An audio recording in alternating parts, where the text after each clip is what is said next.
Jax's revenge domain. I knew I was done the second I saw that smirk spread across his face.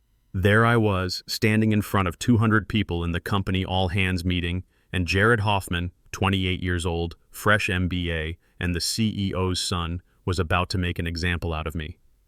He'd called me up to the front like I was getting some kind of recognition. Instead, he handed me an envelope and said loud enough for everyone to hear, "Brian, we're streamlining operations. Your final paycheck is in there.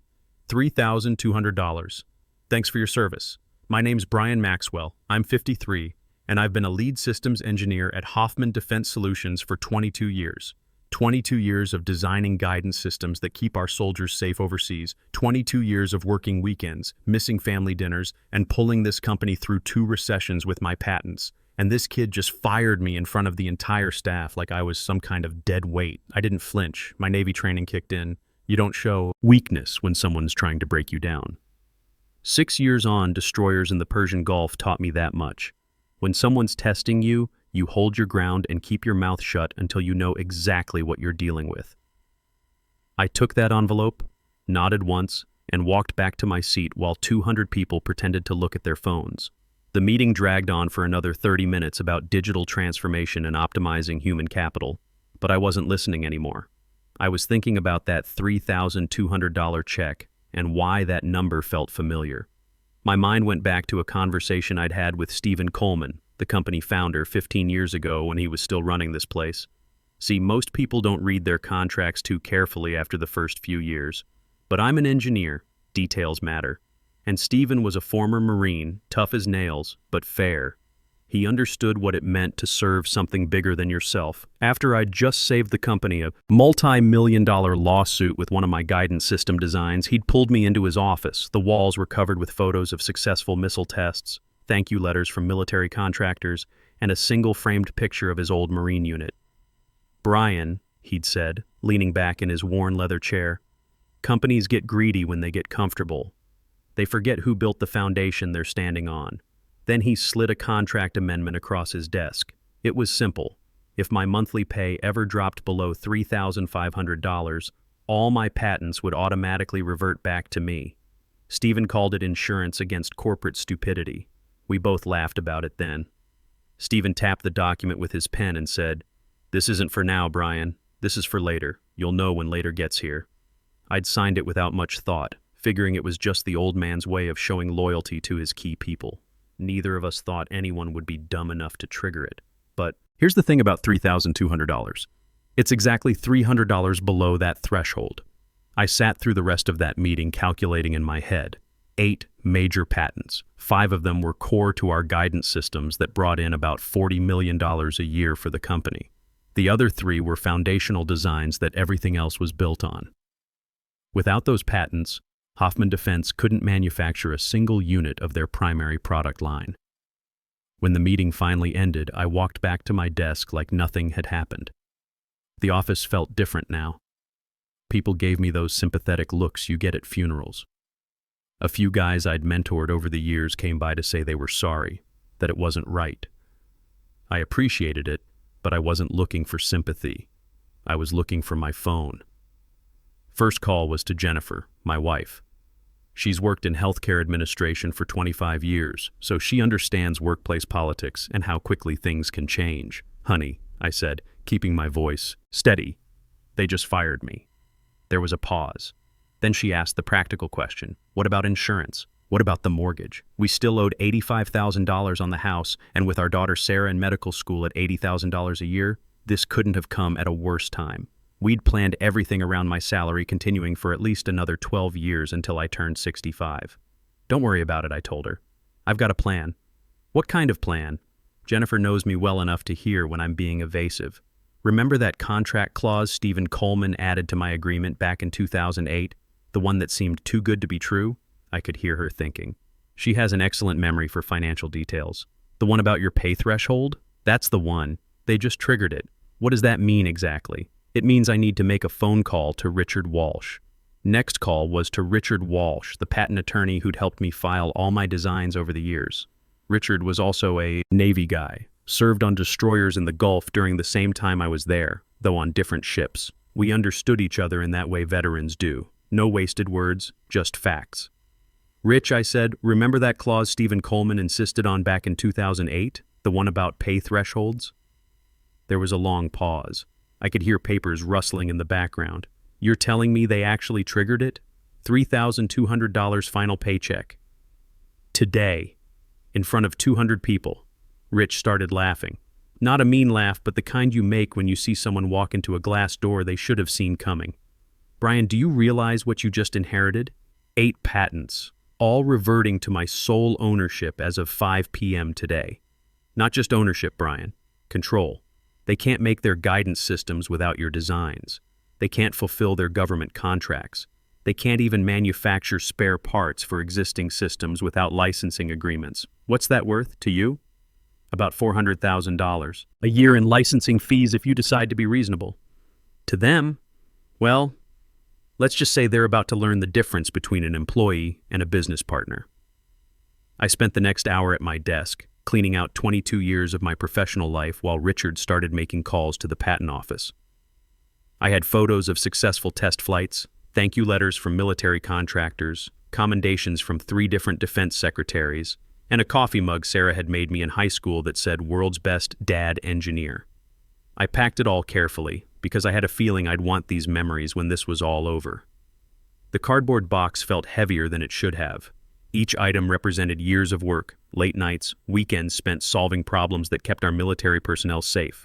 As I taped it shut, I thought about all the young engineers I'd trained, all the critical systems I'd designed, all the crises I'd helped this company navigate. Jared walked by my desk around 4 p.m., probably checking to make sure I wasn't stealing office supplies. Nothing personal, Brian, he said, not even bothering to stop walking. Just business. Got to cut the fat and invest in the future. I looked up at him and smiled. You're absolutely right, Jared. It is just business. He kept walking, probably thinking he'd just given me some closure. What he'd really done was confirm that this wasn't about my performance or my value to the company. This was about a 28-year-old kid trying to prove he was tough enough to make hard decisions. He'd picked the wrong target.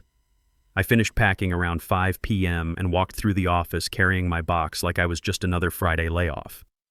The air felt thick with the kind of silence people make when they don't want to get caught looking. Nobody said much, but I caught a few meaningful glances from the older engineers. They knew what this meant. In a company that ran on institutional knowledge, firing the guy with the most patents was like pulling the engine out of a car and expecting it to keep running. My truck started on the first try, which felt like a small victory after the day I'd had. During the 20-minute drive home, I thought about how to explain this to Jennifer without worrying her more than necessary. We'd been married 28 years, and she could read my moods better than I could sometimes.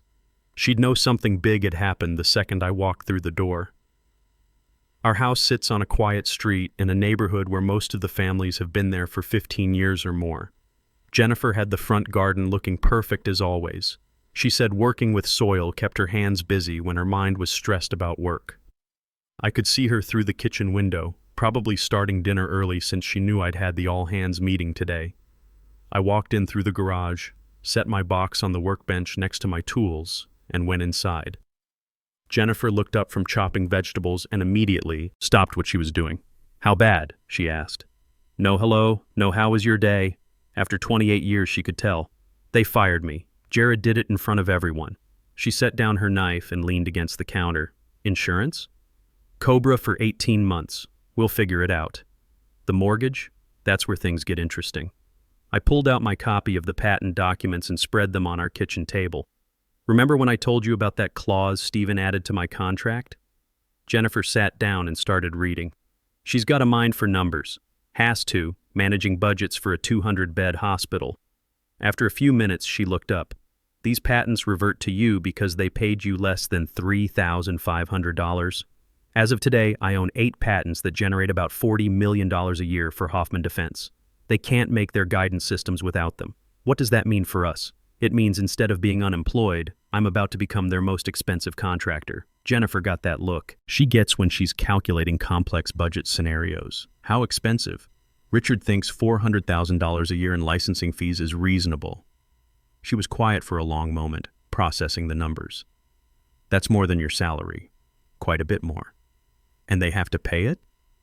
Unless they want to shut down their primary product line and breach about $180 million worth of government contracts." Jennifer leaned back in her chair. In all the years I'd known her, I'd never seen her speechless. Finally, she said, "Sarah's tuition. Covered. The mortgage. We could pay it off in 3 years instead of 12. Your retirement.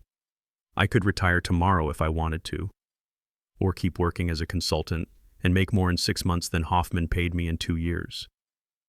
The phone rang. It was Sarah calling from medical school. Jennifer answered and put it on speaker. "Mom, I heard Dad got fired.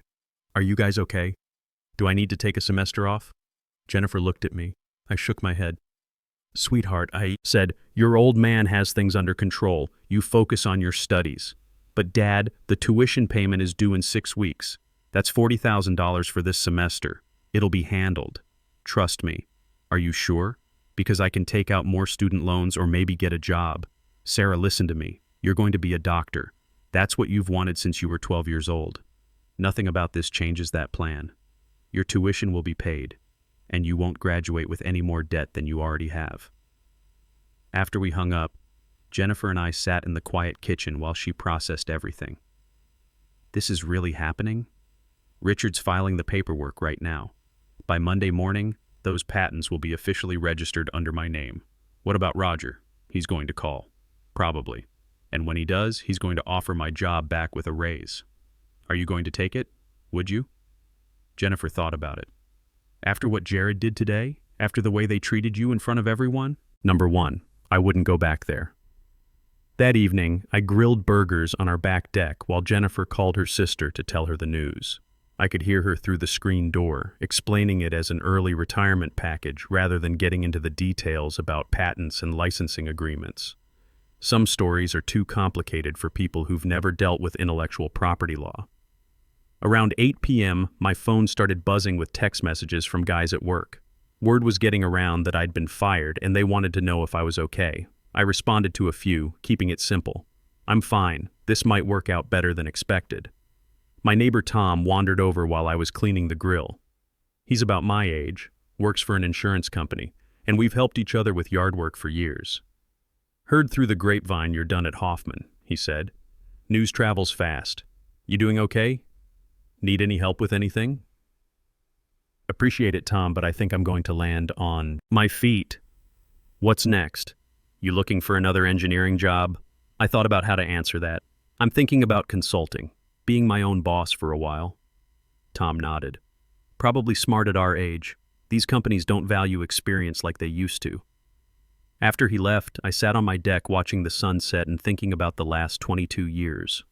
All those late nights, all those weekend calls when systems failed and they needed someone who understood the technology inside and out. All the times I'd trained younger engineers, sharing knowledge that couldn't be found in textbooks or online courses. For the first time in my career, I wasn't worried about job security or company politics or who was getting promoted over who. I owned something valuable, something they needed, and tomorrow I was going to find out exactly how much that was worth. My phone buzzed with a text from Richard. "Patents officially filed. You're now a business owner. Congratulations." I showed Jennifer the I message. She smiled for the first time all day. "So what happens now?" she asked. "Now we wait for them to realize what they just lost." The next morning, I didn't set an alarm. For the first time in 22 years, I didn't have to be anywhere at 7 a.m. Instead, I had coffee on my back deck and watched my neighbor struggle to start his old lawnmower. It felt strange not checking my phone for urgent emails or wondering what crisis might be waiting at the office. Jennifer left for work around 7:30, kissing me goodbye and saying, "Don't do anything I wouldn't do." She had that slight smile that meant she was excited, but trying not to show it too much. Around 9 a.m., my phone rang. Roger Hoffman himself, the CEO. "Brian, I think there's been a misunderstanding about yesterday." I let him talk. Roger's a decent guy who'd worked his way up from sales, but he'd always let his family make decisions they probably shouldn't have been making. He explained that Jared was young and still learning, that maybe they'd been hasty, that there might be a place for me in the new organizational structure. He offered my job back with a 10% raise. "Roger," I said, "I appreciate the call, but I'm not interested in coming back." "Well, if it's about the money, we can negotiate. What would it take?" "It's not about money, Roger. It's about respect. And right now, I think you need to talk to your legal team about patent licensing agreements. There was a long silence. What are you talking about, Brian? Check your email. Richard Walsh sent over some documents you'll want to review with your lawyers. I hung up and poured myself another cup of coffee. Around 10:30, my phone started ringing nonstop. First, Richard called to tell me Hoffman's legal team had confirmed the patents were valid and enforceable. The company's general counsel had apparently spent most of the morning on the phone with patent attorneys trying to find some loophole or challenge to the clause. There wasn't one. Stephen Coleman was thorough when he wrote that amendment, Richard told me. It's airtight. Then a headhunter called. Apparently word was getting around the defense contractor community that I was available, and she wanted to know if I'd be interested in hearing about opportunities. I told her I'd keep an open mind but wasn't actively looking. Brian, with your background and those patents, you could write your own ticket anywhere in this industry. What do you mean? Guidance systems like yours are what every defense contractor wants. The military loves them because they work, they're reliable, and they save lives. If you decided to license your technology to someone else, or even start your own consulting firm, you'd have clients lined up around the block. That was an interesting thought I hadn't fully considered yet. Around noon, Sarah called from medical school, worried because Jennifer had told her about the job situation, but not the patent situation. Dad, are you okay? Do you need me to take a semester off and work? Sweetheart, you focus on your studies. Your old man has things under control. But the tuition payment will be handled. Trust me. In fact, I want you to stop worrying about money entirely. Focus on becoming the best doctor you can be. Are you sure? Because I could get a job at the hospital here. Maybe work weekends. Sarah, listen to me. You're going to graduate from medical school debt-free if I have anything to say about it. And you're going to do it on time, without working jobs that take away from your studies. After we hung up, I realized I meant every word of that. For the first time since she'd started college, I could promise her financial security without worrying about whether I'd be able to deliver. By 2 p.m., Roger called back. This time, his voice was different, strained. Brian, we need to talk. I'm listening. This licensing agreement your attorney sent over, these numbers can't be right. $400,000 annually plus $125,000 in retroactive fees for the 18 months since Jared started making noise about cutting legacy overhead. It's all spelled out clearly. That's impossible. We can't afford that. Roger, you made $40 million last year on products built around my designs. $400,000 is 1% of your gross revenue. Seems reasonable for the intellectual property that makes your business possible. Another long pause. What if we just bought the patents outright? They're not for sale. But I'm happy to license them to you on an annual basis. Brian, be reasonable. You're going to bankrupt the company. No, Roger, you're going to have to explain to your board why you let your son fire the guy who owned the foundation of your business. That's between you and your shareholders. The beautiful thing about having been in the Navy is that you learn patience. You learn that the best strategies take time to develop, and you never reveal your full hand until you're ready to play it. While Hoffman Defense spent the rest of that week in emergency board meetings and legal consultations, I was getting calls from their competitors. Wednesday morning, a VP from Lockheed called. They'd heard I was no longer with Hoffman and wanted to know if I'd be interested in consulting work. Thursday, someone from Raytheon reached out about a potential partnership. Friday, a smaller defense contractor offered me a consulting contract that would pay more in 6 months than Hoffman had paid me in 2 years. For the first time in 22 years, I wasn't just another employee. I was a business owner with something valuable to offer. Jennifer found me in my garage workshop that Saturday, sketching out improvements to one of my old designs. "How are you feeling about all this?" she asked. "Honestly, pretty good. For years I've watched that company make decisions that didn't make sense, promote people who didn't earn it, and treat experience like it was a liability instead of an asset. Now I'm getting calls from people who understand what these patents are worth. And the licensing fees? Richard says they'll pay. They don't have a choice. Without those patents, they'd have to shut down their primary production line within 30 days. They've got contracts worth $180 million they can't fulfill without my designs. What about Jared? I thought about that. Jared's about to learn the most expensive lesson of his career. That afternoon, I got a call from another defense contractor I'd never heard of.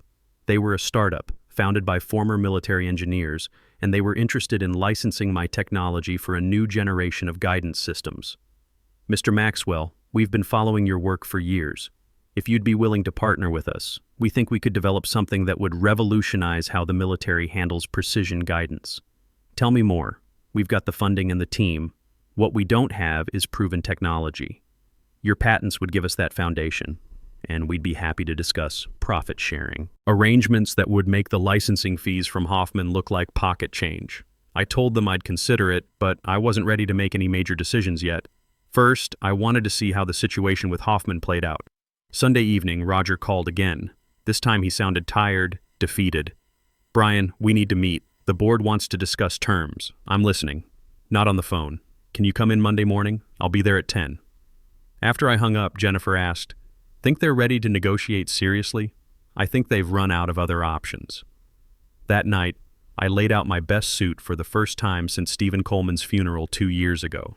Tomorrow, I wasn't going to Hoffman Defense as an employee asking for my job back.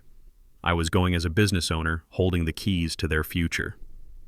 Monday morning, I drove to Hoffman Defense for what I knew would be my last time as anything other than an outside contractor.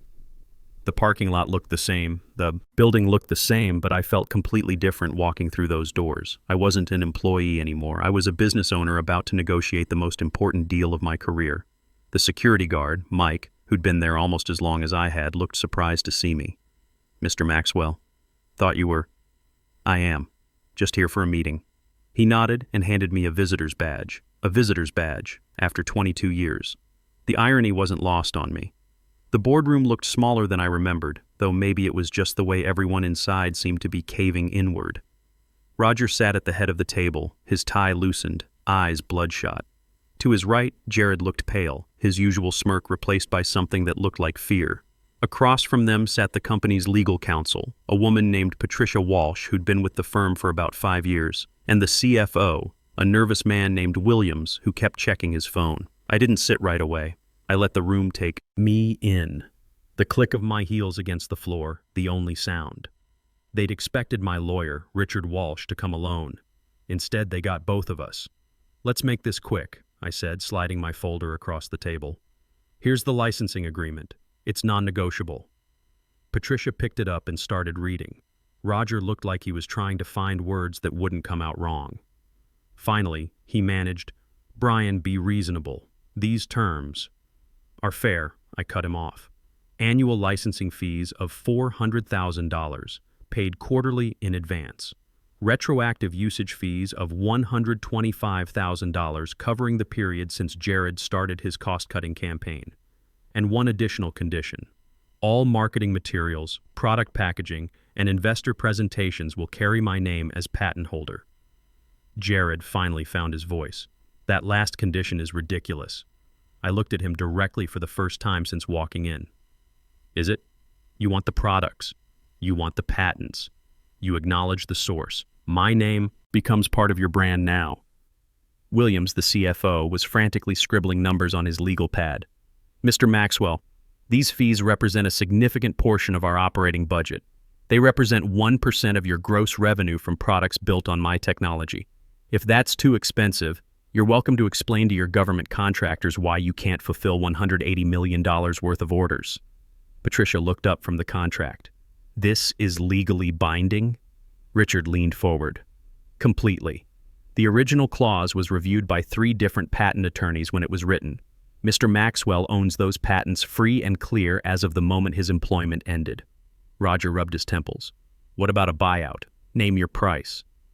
"They're not for sale, Roger, but I'm happy to license them to you on these terms. For how long?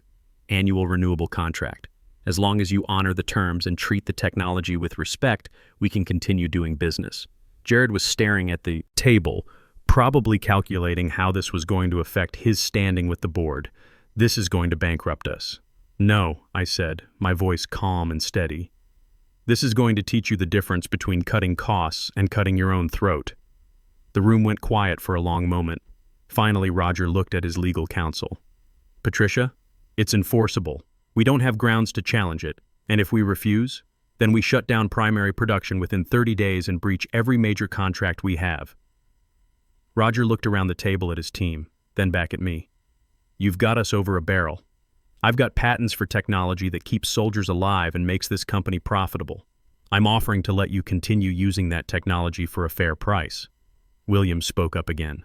What about future developments? Improvements to the existing designs? Those would be separate negotiations. But if you want exclusive licensing for improvements, we can discuss that. How much depends on the value they add. But I'm reasonable to work with as long as the relationship is based on mutual respect. That last part was aimed directly at Jared, who looked like he wanted to disappear into his chair. Patricia had finished reviewing the contract. The terms are clear and the legal language is solid. If we're going to sign this, we should do it today before any of our contractors start asking questions we can't answer. Roger looked defeated. Get the papers ready. It took less than 10 minutes for assistants to return with printed copies. One by one, the board members signed, their pens scratching reluctantly across the paper. No one looked up at me during the process. Jared's signature was the last, his hand trembling just enough for me to notice. When the final page slid back across the table to me, I placed it neatly in my folder and stood up. Gentlemen, it's been a pleasure doing business with you. Roger stood up too.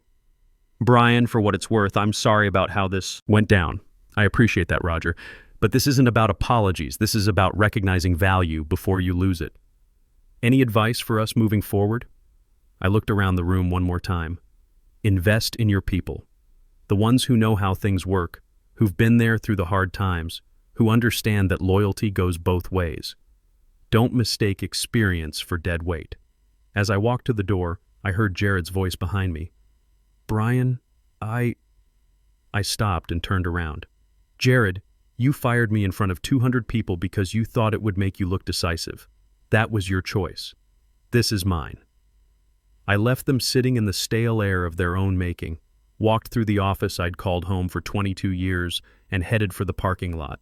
But this time, I wasn't carrying a cardboard box. I was carrying a contract that guaranteed my family's financial future. The drive home felt different, lighter somehow.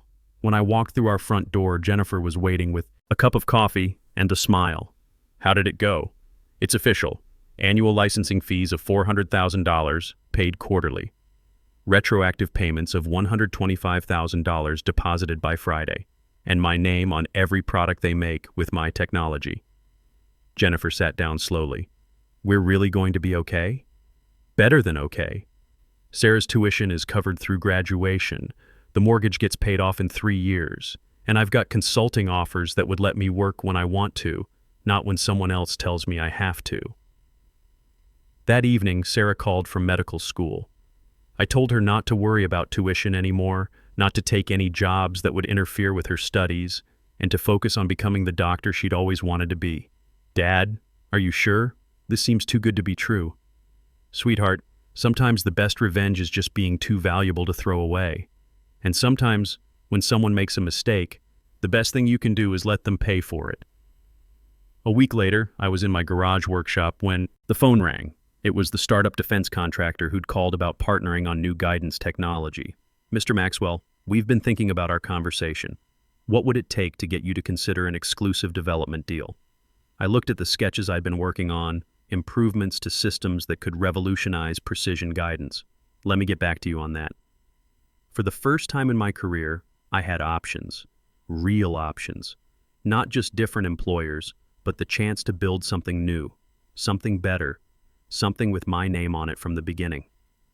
That night, I grilled steaks on our back deck while Jennifer told our neighbor about my consulting business. I didn't correct her. Some stories are too complicated to explain to people who've never had to rebuild their career at 53. But here's the truth. Sometimes the best revenge is just being too valuable to dismiss. Sometimes the best lesson you can teach someone is that respect isn't optional. It's earned through decades of showing up, solving problems, and building things that matter. And sometimes, when a 28-year-old kid thinks he can save money by cutting out the foundation builds something better and makes him pay rent to stand on it. 3 months later, I got a text from one of my former colleagues at Hoffman. Jared had been reassigned to a different division, and the company was hiring experienced engineers at premium salaries. Apparently, they'd learned the difference between cutting costs and cutting value. I deleted the text and went back to designing the future. In business, the most expensive mistake isn't hiring the wrong person. It's firing the right one without understanding what they're really worth. Experience isn't something you can download or outsource. It's built through decades of showing up, and when you throw it away for short-term savings, you often discover it was the only thing keeping your foundation solid.